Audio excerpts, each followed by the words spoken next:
আইফোনের নতুন tricks and tips ভিডিওতে আপনাদের সকলকে আবার জানাই স্বাগতম। আজকের ভিডিওতে আপনাদেরকে দেখাবো আমরা যখন আইফোনে সোশ্যাল মিডিয়া স্ক্রলিং করতে করতে অনেক নিচে চলে যাই তখন কিভাবে জাস্ট এক ক্লিকে আবার প্রথমে চলে আসা যায়। ধরেন আপনি স্ক্রল করতে করতে অনেক নিচে চলে এসেছেন, এখন জাস্ট এই ক্লকের উপরে যদি একটা প্রেস করেন দেখবেন একবারে প্রথমে চলে আসবেন। খুবই ইন্টারেস্টিং এই ব্যাপারটা। এখন আরও একটা গুরুত্বপূর্ণ টিপস আপনাদের সাথে শেয়ার করব, সেটা হচ্ছে আইফোনের টর্চের ব্রাইটনেস কীভাবে কন্ট্রোল করা যায়।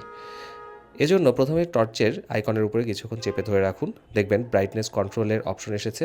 এবার আপনি আপনার প্রয়োজন মতো ব্রাইটনেস কিন্তু কন্ট্রোল করতে পারবেন টর্চের।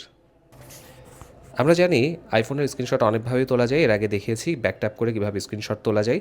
এখন আরও একটি পদ্ধতি দেখাবো, সেজন্য প্রথমে সেটিংসে চলে যাবেন এবং সার্চ অপশনে লিখবেন অ্যাসিস্টিভ টাচ।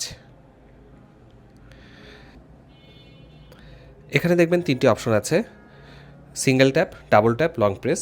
এবং এখন এই লং প্রেসে প্রেস করুন, তারপরে আপনি স্ক্রিনশট অপশনটি সিলেক্ট করে দিন। এখন দেখেন আপনি যদি এই অ্যাসিস্টিভ টাচের উপরে কিছুক্ষণ প্রেস করে ধরে রাখেন স্ক্রিনশট উঠে যাবে। তো এই ছিল আজকের ভিডিও। আবার দেখা হবে নতুন কোনো ভিডিওতে। ততদিন পর্যন্ত সকলে সুস্থ থাকুন, ভালো থাকুন। আল্লাহ হাফেজ।